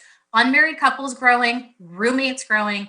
They're not necessarily in this legal institution, but they're saying, you know what, I want to purchase, make this big financial purchase together. I'm not an attorney, but I would advise probably some sort of legal agreement needs to be in place that people are contributing different down payments, earning different rates of equity, what happens when that relationship dissolves.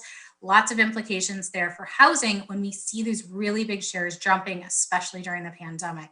Really, really interesting phenomenon that's going on there. All right, so another trend that we're seeing is that first-time homebuyers have dropped off. We're continuing to see this drop off. That 50% mark, that was the first-time homebuyer tax credit. It was between $8,000 and $10,000 during the Great Recession. It pushed a lot of first-time homebuyers into homeownership. There is talk right now, fodder right now, that Biden could have this $15,000 first-time homebuyer tax credit. It's great for first-time homebuyers, but where's the inventory? And I think that's the big question, right? Is where is the inventory? We really have a lot of demand right now for housing. We do not lack demand. So that's going to be very, very interesting of where those first-time homebuyers would go if that money is pumped in for first-time homebuyers. I don't know. It's a big question. What we have seen is this continual drop-off last year of this 31% of first-time homebuyers. We have seen this share really shrinking. And there's some data behind this. Some of it, I think, is the rising age of first-time homebuyers. They have risen to an all-time high of 33. And so I think this feeds into it. Bear with me here for a second. Last year, what we saw is that a third of first-time homebuyers had down payment assistance from friends or family. Last year, it shrunk to a quarter. I do think it gets a little uncomfortable as you rise in your 30s to get mom and dad's help for a down payment. So I think that's one of the reasons why. I think a lot of family members couldn't really tap in and say financially, I feel secure giving Junior a big cash down payment right now, given the pandemic. So I think that feeds into that shrinking share as well. I also am seeing in the data that there is a smaller share last year, at least before the pandemic, of young adults who are living at home and moving directly into homeownership. That used to be a huge leg up in recent years. That has been. Now, with 52% of young adults living at home. Maybe what we'll see is in the next year, that gave them the ability post-COVID to be able to purchase a home and really be able to save for that down payment when they didn't have rent payments. Maybe that allows them to pay down their student loan debt, get their finances in order, and be able to enter homeownership. I don't know, but I think that's a big question mark for what we will see. The other big thing we're seeing here is that sellers are in a rush. I only have a couple minutes left, so I'm going to go through this pretty quickly. Sellers in a rush. They are offering incentives just to get out of their home when they know that they need to remodel because they don't want to bring a contractor and you can't find one anyway. Good luck with that. So they're having credits for remodeling, home warranties that they're offering, but they're well heeled. They have more money. They have more equity in their homes. They're selling at this higher price point. They're making these small price concessions, but basically because they're financially able to do that. We also see this big ramp up again in virtual tours using the virtual technology. And I'm sure the share is higher than 27% at this point. In all honesty, this was earlier in the pandemic, so I'm sure that these shares are even higher now. The other big thing that we are seeing is that buyer use of agents at 88%. A lot of people using agents right now, really feeling very confident that they want an agent by their side. This is especially true of younger buyers. But I have to say that if you're a repeat buyer in the market, you haven't done this in 10 years, that's the median tenure of home sellers. And so they were essentially a first-time home buyer too. There's a lot of angst right now, and having that representation on your side is really, really important to buyers to help them negotiate the terms, to help them find that right home, to really help them navigate that neighborhood and what's the next step in the transaction, especially with all the anxiety that all of us are feeling right now. The other thing that we're seeing is that sellers want a full service agent. We're seeing nearly an all-time high of 89% of sellers using an agent in their transaction. And we ask, do you want a broad range full service agent, or do you want someone who just lists on the MLS? And wanting a broad range full service agent is actually higher than we have reported historically. So really, they want someone who's going to use them from all aspects, from day one, before they list their home, all the way to the closing table. They want someone who's going to be by their side. The other thing that we're seeing is that we collected data on iBuyers, and it's actually less than 1%. It was 0%. There is no 0%, but there's less than 1% of people who used an iBuyer in their transaction last year. People don't want to just do this and take a big price concession and be able to feel okay with doing that. They really do want representation to be able to market their home and find a qualified buyer. Only 8% of sellers actually sold via FSBO last year, so people not using that as a way to sell homes. And when we look back at the 80s, early 90s, what we did see is 1 in 5 were using this FSBO to sell via FSBO. We just don't see it today. People not feeling comfortable doing that. So what's next? I don't know. I think we have a lot of questions here. I think interest rates are expected to stay low as we look forward into 2021. There's no indication that is my timer, that is going to slow down. We also do expect that home sales will continue to be very steady. A lot of demand in the pipeline. A lot of people who have missed out on finding that perfect home are waiting for that inventory to come into the market. We're hearing a lot of reports anecdotally from realtors saying the spring market traditionally has been starting in February even, but now it's even starting now. It's in the middle of winter, and we're still seeing a lot of demand right now. Also, I think that there's some big questions here. Yes, McMansions, people want these bigger homes, but maybe they just need the space. They need less density. They don't want to be in an attached townhouse with someone doing construction right next to them. And they would actually even go for a tiny home on land just to be able to have the space. We're seeing a lot of people buy vacation homes. If they have good broadband access, what's keeping it from buying their primary home? I think that's a huge question. We're already seeing early retirement purchases with interest rates this low. People saying retirement's 15 years off, but I'm never going to be able to afford this the way I can now. So why don't I take advantage of it? I can even stay there for a month right now while I'm going remote for work. How does schools come into play? Huge question mark for families right now. Still more than half of school kids are going online. They're doing Zoom school. So how does that work going into the future? And then are we going to see this drop in tenure? We obviously saw a lot of buyers say, I just need a home that's good for right now. In the past, when we look back at this data, people used to move every 6 to 7 years. It's gone to an all-time high of 10 years right now. And the reasons why people used to move is because life changes happened. They got married, they got divorced, they had a baby, and we're seeing all of those trends go down on a very broad scale. Marriage rates go down, birth rates go down, divorce rates go down. So I think the pandemic is one of those things that really has changed things that will bring tenure down. But I think this is one that we're going to have to watch because we haven't seen it yet in the data. Do follow us. The Profile of Home Buyers and Sellers is free right now. So that's huge. Absolutely take advantage of it. We typically charge for that report, but go and check it out on Right Tools right now. You can get it for free. Thank you so much. Jessica, real quick. You know, in Missouri, of course, we have a lot of vacation area, and there's an uptick in vacation homes or second homes. Some people are just moving to the country, going to central Missouri or southwest Missouri. So we know that affects inventory because, you know, that's greater demand. But one thing you didn't talk about, and I'm wondering if you can tell us what the effect is. We have all these institutional investors and funds with a lot of money. They're buying single-family residences to boost their portfolio to rent. In fact, their demand is so great that they buy new construction even. So can you speak to that just a little bit? Yeah, so the investor share is an interesting one because we've seen that renters have struggled paying their rent in recent months.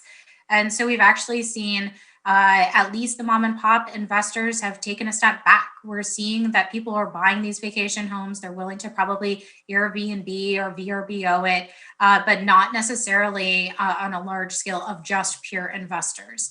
That being said, I think it'll be interesting moving forward because interest rates are low. And if you can charge the rent and have a renter who will pay that rent, it'll be interesting to see. Now that competition is going to be worse for first-time home buyers, especially if we see a huge share of first-time home buyers move in with this first-time home buyer tax credit. That could be very, very, very difficult moving forward to really find that perfect home. And especially seeing those survey results that every other word was inventory, I think that could be very difficult. Jessica, thank you very much. We really appreciate all the information, the research, the analysis of the trends. Before we let you go, though, I'm going to turn over to John because I know we have at least one question in the chat for you. Hi, Jessica. Hello. What do you see with competitive bids where prices went well over asking? Any concerns that in 2 years, will they be able to sell at the same price point, value versus competitive buying situations?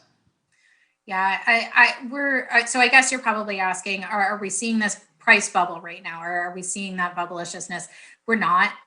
So we do see that the buyers who are coming in, they're having a multiple bid situation in so many areas of the country, and it's obviously happening in your area as well. But home prices continue to rise on a double-digit basis, on a year-over-year basis. So we're continuing to see this consistently. And there's really not much slowing down of this.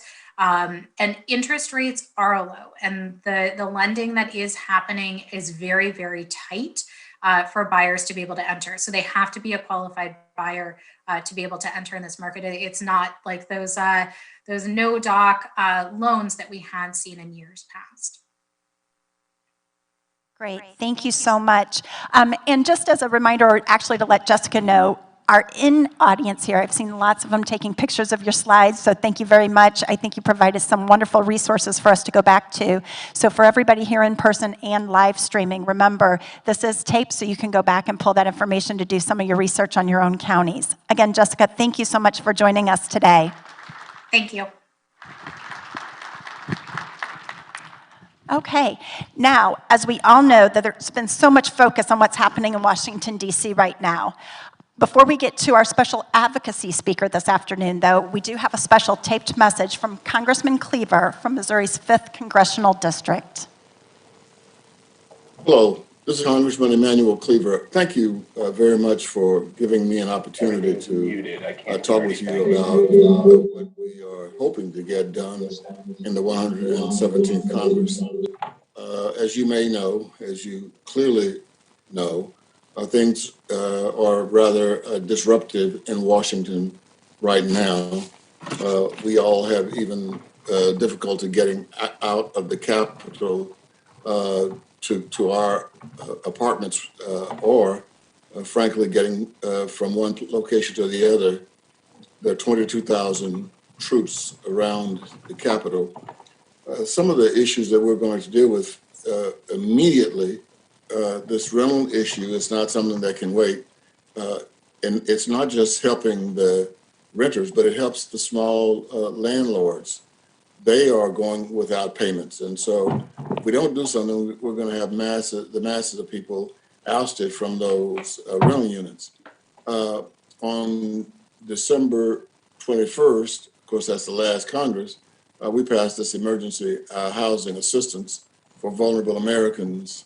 And that has, been able to keep families from being displaced, and it has provided some emergency relief for some of the small housing providers. The emergency relief included a provision that I've led on, frankly, in what was called the HEROES Act, the HEROES package, and that was a legislative vehicle that carried $25 billion in emergency rental assistance. I'm going to be doing that again. Keep in mind that all legislation that was not approved before the new Congress was sworn in has to be introduced to the new Congress. In other words, if I introduce legislation to the 116th Congress, it dies immediately when this Congress goes out. So all of this will have to be reintroduced, and I think there is, of course, interest in doing it. One of the things that's important, at least for me, is that $25 billion of the money that we've set aside will come to Missouri, and so I think that we're trying to take care of home. One of the things that I'm thanking God for is that in all likelihood in 2 weeks I will become the chair of the Housing Committee, the Housing and Insurance Committee. This is the committee I've wanted to chair since I was elected to Congress 16 years ago. This is what I am interested in more than anything else. So I will be in a position to work with you on housing, as I will be working with the chair of the with the Secretary of Housing and Urban Development, who very likely is going to be one of my wife's closest friends, Marcia Fudge. She's a good friend of mine too. So I think we'll have people in place with whom we can work on some of the knotty issues that have been plaguing us for a while. And so I'm going to also try to work on some of the structural problems in the housing market, and a housing stock we've got to work with, because it's right now insufficient to meet the existing demand. We have a housing crisis in the United States, but I mean, who knows it better than you? We've got to remove as many of the financing barriers for home buyers as we can possibly do. And then I look forward to getting some of my agenda from my friends in the real estate business. And so I think that over the next couple of years, we should make a lot of progress, and I look forward to working with you. God bless. Happy New Year.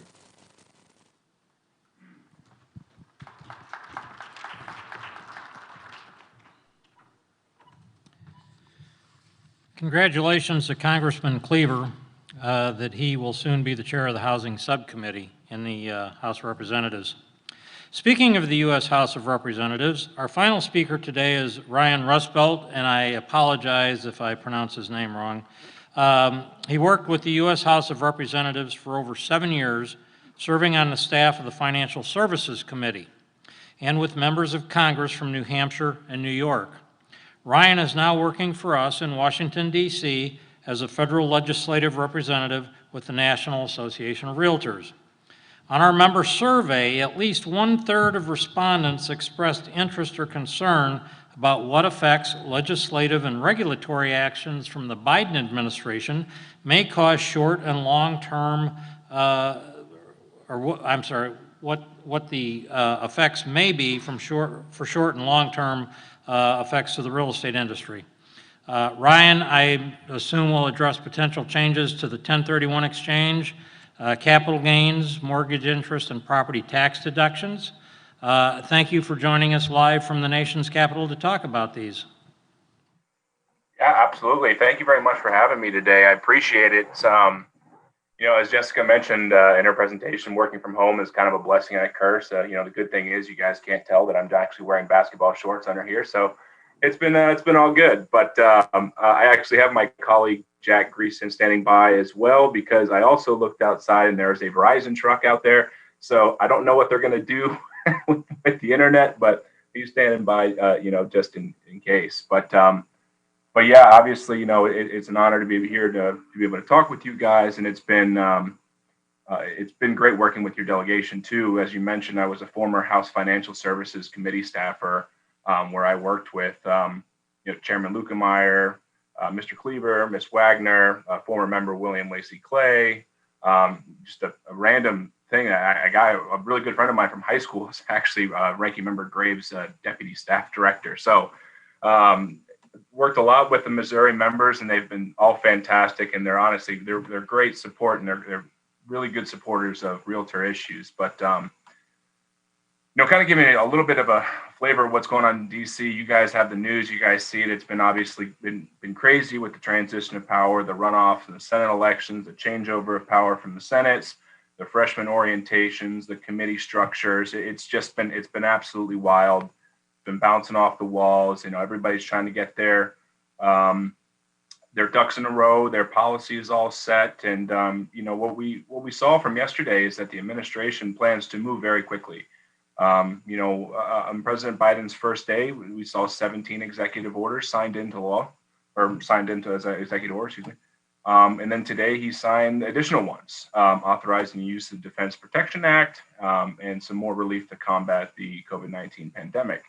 One thing to actually point out from yesterday's executive orders, obviously a lot of you probably have seen that the eviction moratorium was actually extended to March 31st. I know we have a lot of opinions on that, and there was a housing coalition which NAR is a part of. We did send a letter to President Biden asking him not to further extend the eviction moratorium for a long term. We all see the benefits of having mortgage forbearance as an essential tool for short-term financial hardships, but obviously with prolonged forbearance without any additional assistance will obviously still result in a potential foreclosure. At the end of last year, obviously, we knew we were successful in securing $25 billion in rental assistance, which was made into law. Along with some additional stimulus checks and expansion of small business rescue programs. I know many of you people that are in the room right now and online virtually also applied for PPP loans, and we're going to try to see more of that come into play in the next weeks, I think, or maybe even days. I was on a call earlier today, and I kind of got a rundown of what the new administrations, what their top priorities are going to be in the next few days. Obviously, you saw today, probably a lot of you haven't seen it, but the president just did a press release just like an hour or two ago, unveiling new COVID standards, mask for 100 days, and trying to get that a little bit more under control. And tomorrow, to my understanding, he's going to be working specifically on economic recovery and economic relief, which I think is going to be where we're going to see that big $1.9 billion COVID relief bill, the additional stimulus, the additional $1,400 that he wants to go out, which there is a lot of bipartisan support to try to make sure that gets that 2,000 mark that was discussed before the new year. So I think that we're going to learn a lot about that tomorrow. I think that the negotiations in the House and the Senate are going to be pretty rigorous on that, but we'll see where that goes. Moving on, another big thing that's going to be on President Biden's agenda and the administration's agenda is the Buy American Innovation. So a big thing, and especially with Missouri having the ranking member Graves on transportation infrastructure, this is a really good opportunity for, our association as a whole, but especially in your state to really, try to work on investments into infrastructure. And I think that's the administration. I think it's a really big thing for the administration. It's been a big topic for the last 3 administrations, but we keep seeing what happens, and politics plays a little bit of a part. But I think that Chairman DeFazio and Ranking Member Graves, at least on the House side, really do want to work together. The administration's ready to actually do a big, overhaul infrastructure building, a building plan. So I think we're going to see that in the next coming days. Some other topics, that the administration has been putting out has been, equality, climate. I think climate change is going to be a big thing for them when it comes to working with House Republicans and Democrats to try to find some sort of solution on climate and energy. I think that's going to be a big talking point in the next couple of months as well. Obviously, healthcare, immigration, and a big thing that the administration has been talking about is restoring America's place in the world. So I think that right there is kind of a snapshot of what we're going to probably see for the next few months. On the congressional side of things, as I mentioned earlier, with the changeover of power, the Senate's obviously now at a 50-50 split with Vice President Harris as the tiebreaker. And the margins are super close in the House. I think it's 11 seat difference right now, which is the closest it's been in a while. But our hope is that this will force Congress to work in a more bipartisan fashion. I think that there was a really big push, and in fact, actually, toward the end of last Congress, when we saw that last stimulus bill come through, that was a big to do with the Problem Solvers Caucus. With the Problem Solvers Caucus is the more moderate R's and moderate Democrats coming together and working together to get a more common sense legislation passed through. We ended up seeing more of that centrist group toward the end of the Congress. I think that's going to be a big player coming up in this next Congress, in the 117th Congress. So again, it's going to be a really slim margin, both the House and Senate. I think we're going to see.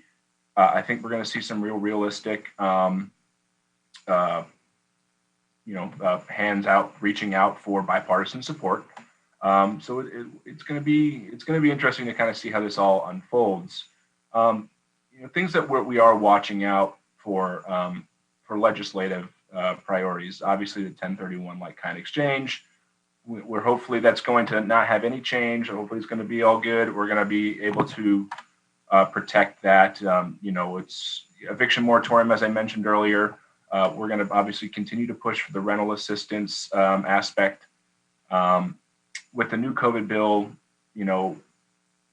again, that's going to be hashed out a little bit. So everything I say, please take with a grain of salt. But hopefully that we get more direct checks, state and local funding, which is the new part, because there was no state and local funding in the last 5 coronavirus bills that I think totaled about $4 trillion. So getting more state and local funding, money for vaccine distributions, school reopenings, police and healthcare workers, and things like that. I think that's what we're going to see in this big chunk of the next COVID stimulus.